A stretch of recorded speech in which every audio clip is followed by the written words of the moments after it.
Friends, അടുക്കളപ്രിയത്തിൻ്റെ പുതിയൊരു എപ്പിസോഡിലേക്ക് എല്ലാവർക്കും സ്വാഗതം. അപ്പം ഇന്നിവിടെ നാം തയ്യാറാക്കാൻ പോകുന്നത് കുട്ടികൾക്കൊക്കെ വളരെ ഇഷ്ടപ്പെടുന്ന ഒരു സ്നാക്സ് ഐറ്റമാണ്. അതുതന്നെ വളരെ സിമ്പിളായിട്ടുള്ള ഒരു സ്നാക്സ് ഐറ്റമാണ്.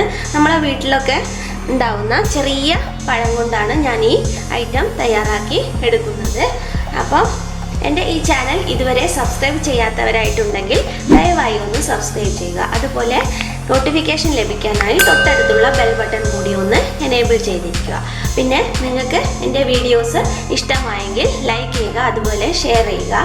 പിന്നെ നിങ്ങൾക്കുള്ള അഭിപ്രായങ്ങളൊക്കെ കമൻറ്റ് ബോക്സിലൂടെ കമൻ്റായിട്ട് അറിയിക്കുക. അപ്പം ഇനി നമുക്ക് വീഡിയോയിലേക്ക് കടക്കാം.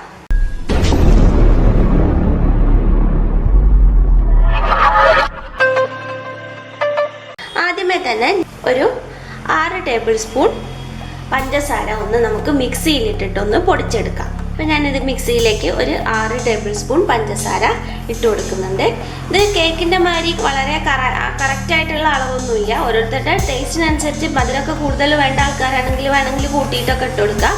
ഞാൻ ഏകദേശം ഒരു 3, 4, ഒരു 5 ടേബിൾ സ്പൂൺ പഞ്ചസാര ഒന്ന് പൊടിച്ചെടുക്കുന്നു. സ്നാക്സ് ആയതുകൊണ്ട് അത്യാവശ്യം ചെറിയൊരു മധുരം എന്തായാലും നമുക്ക് വേണം. അപ്പോൾ കുട്ടികൾക്കൊക്കെ ഇഷ്ടപ്പെടണമെങ്കിൽ അത്യാവശ്യം മധുരം വേണം. അപ്പോൾ ഞാനിതിലേക്ക് ഒരു 5 ടേബിൾ സ്പൂൺ പഞ്ചസാര ഇട്ടിട്ടുണ്ട്. ഇനി ഇത് നന്നായിട്ടൊന്ന് ഫൈനായിട്ടൊന്ന് പൊടിച്ചെടുത്തിട്ട് വരാം. അപ്പോൾ ഇവിടെ പഞ്ചസാര നന്നായിട്ട് തന്നെ പൊടിച്ചെടുത്തിട്ടുണ്ട്. ഇനി നമുക്ക് ഇതിലേക്ക് ആവശ്യമായിട്ടുള്ളത് ചെറിയ പഴമാണ്. ഏകദേശം ഒരു 5 ചെറിയ പഴമാണ് ഞാൻ എടുക്കുന്നത്. ഇപ്പോൾ റോബസ്റ്റ് ഒക്കെയാണ് നമ്മൾ യൂസ് ചെയ്യുന്നതെങ്കിൽ ഒരു 3 പഴമൊക്കെ എടുത്താൽ മതിയാവും, ഈ ഒരു ക്വാണ്ടിറ്റിക്ക് മാത്രം കേട്ടോ. കൂടുതൽ ക്വാണ്ടിറ്റി ആവശ്യമുള്ളവരാണെങ്കിൽ കൂടുതൽ പഴം എടുക്കാവുന്നതാണ്. അപ്പോൾ ഞാൻ ഈ പൊടിച്ച പഞ്ചസാര ഞാൻ ചെറിയ ജാറിലിട്ട് പൊടിച്ചതുകൊണ്ട് കുറച്ച് പഞ്ചസാര അതിൽ നിന്ന് മാറ്റി വെക്കുന്നുണ്ട്. ബാക്കിയുള്ള പഞ്ചസാരയിലേക്ക് ഞാൻ ഈ പഴം ഒന്ന് ചെറുതായിട്ടൊന്ന് കട്ട് ചെയ്തിട്ട് കൊടുക്കുകയാണ്. ഞാനിവിടെ എടുത്തിട്ടുള്ളത് ഞാലിപ്പൂവൻ പഴമാണ്. അപ്പോൾ നമുക്ക് അതിനൊന്ന് ചെറുതായിട്ടൊന്ന് കട്ട് ചെയ്ത് ഇതിലേക്ക് ഇട്ട് കൊടുക്കാം. അപ്പോൾ അങ്ങനെ ചെറുതായിട്ടൊന്ന് കട്ട് ചെയ്തിട്ട് കൊടുത്താൽ മതി. അപ്പം ഇത് നമുക്ക് നന്നായിട്ടൊന്ന് ജ്യൂസി ആയിട്ടൊന്ന് മിക്സിയിലിട്ടിട്ട് അടിച്ചെടുക്കാം. അപ്പം ഞാനിതാ ഇവിടെ പഴം അതുപോലെ കുറച്ച് പഞ്ചസാര ഇട്ടിട്ട് നന്നായിട്ട് അടിച്ചെടുത്തിട്ടുണ്ട്. ഇനി ഞാൻ നേരത്തെ മാറ്റി വെച്ച ബാക്കിയുള്ള പഴം കൂടി ഇതിലിട്ടിട്ടൊന്ന് അടിച്ചെടുക്കുകയാണ്. നമുക്ക് വലിയ ജാർ യൂസ് ചെയ്യുകയാണെങ്കിൽ ഒറ്റയടിക്ക് അടിക്കാമായിരുന്നു. ഞാൻ പക്ഷെ ചെറിയ ജാറിലിട്ടിട്ടാണ് ഇപ്പോൾ പഞ്ചസാര പൊടിച്ചെടുത്തത്. ഇനി ബാക്കിയുള്ള 3 പഴം കൂടി ഞാൻ ഇതിലേക്ക് ഇട്ട് കൊടുക്കുകയാണ്. അപ്പോൾ മൊത്തം ഞാനിപ്പോൾ ചെറിയ 6 പഴമാണ് ഇവിടെ യൂസ് ചെയ്തിട്ടുള്ളത്.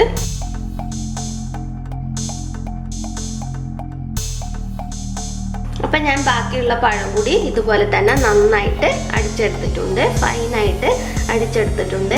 ഇനി നമുക്ക് ഇതിലേക്ക് ആവശ്യമായിട്ടുള്ളത് ഒരു 2 ടേബിൾ സ്പൂൺ തേങ്ങ ചിരവിയതാണ്. അത് നമുക്ക് ചെറുതായിട്ട് നെയ്യിലിട്ടിട്ട് ഒന്ന് വറുത്തെടുക്കാം. ചെറിയ ലൈറ്റായിട്ടൊന്ന് റോസ്റ്റ് ചെയ്തെടുക്കാം. അപ്പം ഞാനിവിടെ ഒരു ചെറിയ ചട്ടിയിൽ ഒരു ടീസ്പൂണോളം നെയ്യ് ഇട്ട് കൊടുത്തിട്ടുണ്ട്. ഇനി നമ്മൾ നേരത്തെ എടുത്ത് വെച്ചിട്ടുള്ള തേങ്ങ നമുക്ക് ഇതിലേക്ക് ഇട്ടിട്ടൊന്ന് വറുത്തെടുക്കാം. അപ്പം നെയ്യ് ഇഷ്ടമില്ലാത്തവരാണെങ്കിൽ ജസ്റ്റ് തേങ്ങ മാത്രം ഒന്ന് വെറുതെ ഒന്ന് വറുത്തെടുത്താൽ മതിയാവും. അപ്പം നമ്മൾ തേങ്ങ ഇതാ ചെറുതായിട്ട് ലൈറ്റ് ബ്രൗൺ നിറമായിട്ട് വരുന്നുണ്ട്. കുറച്ചും കൂടെ ഒന്ന് ആയിക്കഴിഞ്ഞാൽ നമുക്കിതിനെ മാറ്റി വെക്കാം. ഇനി വറുക്കണമെന്ന് നിർബന്ധമൊന്നുമില്ല. വേണമെങ്കിൽ നമുക്ക് ഇതുപോലെ തന്നെ തേങ്ങ അതിലിട്ട് കൊടുക്കാവുന്നതാണ്. അപ്പം ഞാനൊന്ന് ചെറുതായിട്ടൊന്ന് ലൈറ്റായിട്ടൊന്ന് റോസ്റ്റ് ചെയ്ത് കഴിഞ്ഞാൽ കുറച്ചും കൂടെ ഒരു ടേസ്റ്റ് ഉണ്ടാവും. അപ്പോൾ അതിന് വേണ്ടിയിട്ടാണ് നമ്മൾ സാധാരണ ഉണ്ണിയപ്പത്തിലൊക്കെ ചെറിയ തേങ്ങ കൊത്താക്കിയിട്ട് അരിഞ്ഞിടുകയാണ് ചെയ്യാറ്.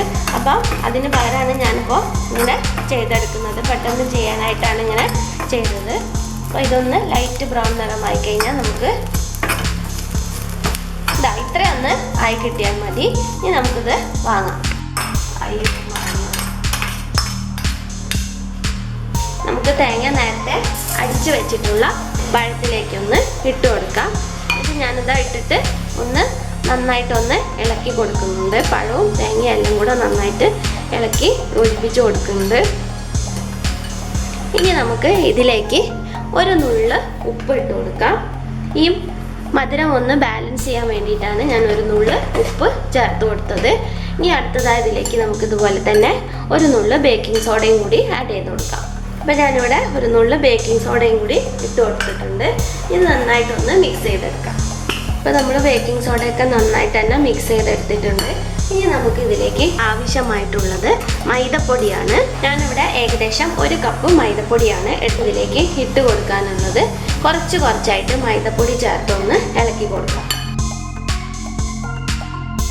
ഞാനിപ്പോൾ 1 കപ്പ് മൈദപ്പൊടിയാണ് ഇവിടെ എടുത്തിട്ടുള്ളത്. പക്ഷേ നമ്മൾ ഇതിൽ ഇട്ട് നോക്കിയതിന് ശേഷം മാത്രമേ നമ്മൾ ആവശ്യമുണ്ടെങ്കിൽ മാത്രമേ നമ്മൾ ഇതിലേക്ക് ആഡ് ചെയ്ത് കൊടുക്കാൻ പാടുള്ളൂ. കാരണം ചിലപ്പോൾ മൈദപ്പൊടി ഈ പഴത്തിൻ്റെ ഉള്ള ഗ്രേവിക്ക് അനുസരിച്ച് മാത്രമാണ് നമ്മൾ മൈദപ്പൊടി ചേർത്ത് കൊടുക്കേണ്ടത്.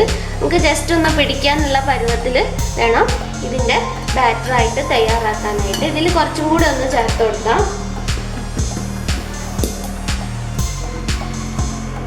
എന്നിട്ട് ഇതുപോലെ നന്നായിട്ടൊന്ന് ഒരു വിസ്ക് വെച്ചിട്ടോ 1 സ്പൂൺ വെച്ചിട്ടൊക്കെ യോജിപ്പിച്ചെടുക്കുക.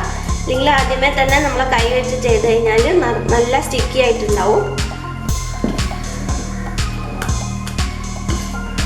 ഇപ്പം ദാ ഈ ഒരു പരുവത്തിലായിട്ടുണ്ട്. നമുക്കൊരു കുറച്ചും കൂടി ഒന്ന് മൈദപ്പൊടി ചേർത്ത് കൊടുക്കാം. ഞാനിപ്പോൾ 1 കപ്പ് മൈദപ്പൊടി എടുത്തതിൽ ബാക്കി ഏകദേശം 1/4 കപ്പ് മൈദപ്പൊടിയോളം ഇവിടെ ബാക്കി വന്നിട്ടുണ്ട്. അത് നിങ്ങളെടുക്കുന്ന പഴത്തിൻ്റെ വലിപ്പത്തിനനുസരിച്ചിരിക്കും ഈ മൈദപ്പൊടിയുടെ ക്വാണ്ടിറ്റി നമ്മൾ യൂസ് ചെയ്യുന്നത്.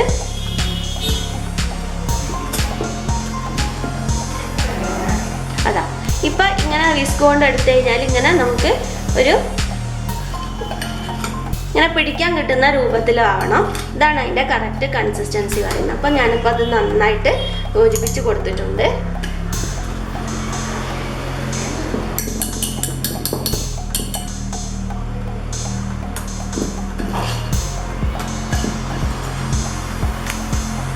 ഈ ഒരു പരുവത്തിൽ ആണ് നമ്മൾ ആക്കിയെടുക്കേണ്ടത്.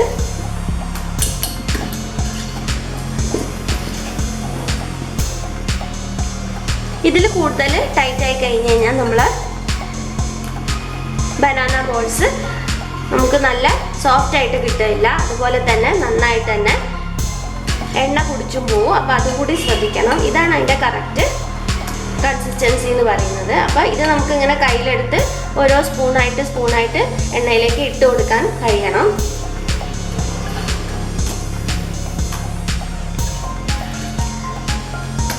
ഇപ്പോൾ നമ്മുടെ ബാറ്റർ ഇവിടെ തയ്യാറായി കഴിഞ്ഞിട്ടുണ്ട്. ഇനി നമുക്കിത് റെസ്റ്റ് ചെയ്യാൻ വെക്കേണ്ട ആവശ്യമൊന്നുമില്ല.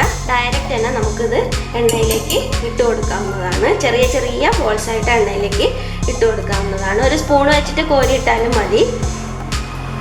അപ്പം ഞാനൊരു ചെറിയ ചീനച്ചട്ടി അടുപ്പിൽ വെച്ചിട്ടുണ്ട്. അതിലേക്ക് കുറച്ച് വെളിച്ചെണ്ണയാണ് ഒഴിച്ചു കൊടുക്കുന്നത്. വെളിച്ചെണ്ണയിലാണ് ഇവിടെ വറുത്തെടുക്കുന്നത്. കാരണം നമ്മൾ നാടൻ പലഹാരങ്ങളൊക്കെ വെളിച്ചെണ്ണയിൽ വറുത്തെടുക്കുന്ന ടേസ്റ്റ് നമ്മൾ വേറെ ഓയിലൊന്നും വറുത്തെടുത്ത് കഴിഞ്ഞാൽ കിട്ടൂല. അപ്പം ഞാനിവിടെ വെളിച്ചെണ്ണയിൽ വെച്ചിട്ടാണ് വറുത്തെടുക്കുന്നത്. ഇനി വെളിച്ചെണ്ണ യൂസ് ചെയ്യാൻ ഇഷ്ടമില്ലാത്തവരാണെങ്കിൽ ഓയിൽ വറുത്തെടുത്താലും മതി. പക്ഷേ കൂടുതൽ ടേസ്റ്റ് നമ്മളിങ്ങനെ ചെയ്യുന്നതായിരിക്കും. അപ്പോൾ നമുക്ക് എണ്ണ ഒന്ന് നന്നായിട്ട് ചൂടാവണം. എണ്ണ ചൂടാവുന്നവരെ നമുക്കൊന്ന് വെയിറ്റ് ചെയ്യാം. അപ്പോൾ എണ്ണ ഏകദേശം ചൂടായി വരുന്നുണ്ട്. അത്യാവശ്യം ഞാനിവിടെ കയ്യിൽ കുറച്ച് വെള്ളം ആക്കിയതിന് ശേഷം ഇതുപോലെ ഒരു ചെറിയ ഉരുളയാക്കിയിട്ട് ഇതിലേക്കൊന്ന് ഇട്ട് കൊടുത്താൽ മതി.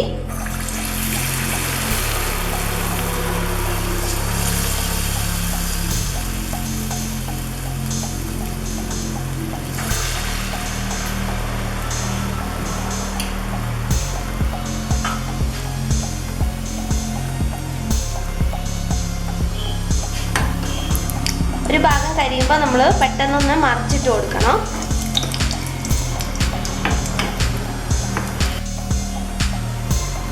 ഇപ്പം നമ്മുടെ ബോൾസ് ഇവിടെ നന്നായിട്ട് ഫ്രൈ ആയിട്ട് വന്നിട്ടുണ്ട്. ഇനി നമുക്കിതിനെ പതുക്കെ കോരി മാറ്റാം. തീൻ്റെ ഫ്ലെയിം വളരെയധികം ശ്രദ്ധിക്കണം. കാരണം അത് കരിഞ്ഞു പോകും പെട്ടെന്ന്. അപ്പം അത് നമ്മൾ ശ്രദ്ധിച്ചിട്ട് വേണം ചെയ്യാനായിട്ട്. ഏകദേശം വളരെ സിമ്പിൾ തന്നെ ഇട്ട് വെച്ചാൽ മതിയാവും. അപ്പോൾ നമുക്ക് അടുത്തതും ഇട്ട് കൊടുക്കാം. അതുപോലെ കൈ ഒന്ന് ജസ്റ്റ് ഒന്ന് വെള്ളത്തിൽ മുക്കിയിട്ട് ഒന്ന് ഡിപ്പ് ചെയ്തിട്ട് ഇട്ട് കൊടുത്താൽ പെട്ടെന്ന് കയ്യിൽ ഒട്ടാണ്ട് നമുക്ക് പെട്ടെന്ന് തന്നെ കിട്ടും. ഈ ലോ ഫ്ലെയിമിൽ ഇട്ട് വെച്ചോളൂ, ഇല്ലെങ്കിൽ കരിഞ്ഞു പോവാൻ സാധ്യത ഉണ്ട്. ഇങ്ങനെ നമുക്ക് മുഴുവനും ഒന്ന് വറുത്ത് കോരിയെടുക്കാം. ഇപ്പം ഞാനിതിൽ ലാസ്റ്റ് നമ്മളെ ബാറ്ററും കൂടെ ഇട്ട് കൊടുക്കുന്നുണ്ട്. ഇതുപോലെ ഒന്ന് ചെറുതായിട്ടൊന്ന് ഇട്ട് കൊടുത്താൽ മതി. ഇത് ചെറിയ ലെമൺ സൈസ് ആയിട്ട് വേണം ഇട്ട് കൊടുക്കാനായിട്ട്, ഇല്ലെങ്കിൽ ഉള്ളിൽ വേവാൻ കുറച്ച് പണി ഉണ്ടാവും. അപ്പോൾ പുറത്ത് കരിഞ്ഞും പോവും. അപ്പോൾ അത് നന്നായിട്ട് ശ്രദ്ധിക്കണം. അപ്പോൾ നല്ല ടേസ്റ്റി ആയിട്ടുള്ള ഉണ്ണിയപ്പത്തിൻ്റെ അതുപോലെ തന്നെ ടേസ്റ്റുള്ള പെട്ടെന്ന് തന്നെ തയ്യാറാക്കി എടുക്കാൻ പറ്റുന്ന ഒരു ബനാന ബോൾ ഇവിടെ തയ്യാറായി കഴിഞ്ഞിട്ടുണ്ട്. അപ്പോൾ എൻ്റെ ഈ റെസിപ്പി നിങ്ങൾക്ക് ഇഷ്ടമായെങ്കിൽ എല്ലാവരും ഒന്ന് ട്രൈ ചെയ്ത് നോക്കുക. അതുപോലെ തന്നെ നിങ്ങളുടെ ഫീഡ്ബാക്സൊക്കെ എന്നെ അറിയിക്കുക. അപ്പോൾ എൻ്റെ ഈ ചാനൽ ഇതുവരെ സബ്സ്ക്രൈബ് ചെയ്യാത്തവരായിട്ടുണ്ടെങ്കിൽ ദയവായി ഒന്ന് സബ്സ്ക്രൈബ് ചെയ്യുക. നോട്ടിഫിക്കേഷൻ ലഭിക്കാനായി തൊട്ടടുത്തുള്ള ബെൽ ബട്ടൺ കൂടി എനേബിൾ ചെയ്യുക. അപ്പോൾ നല്ലൊരു റെസിപ്പിയുമായി അടുത്തൊരു വീഡിയോയിൽ കാണുന്നത് വരെ എല്ലാവർക്കും ബൈ.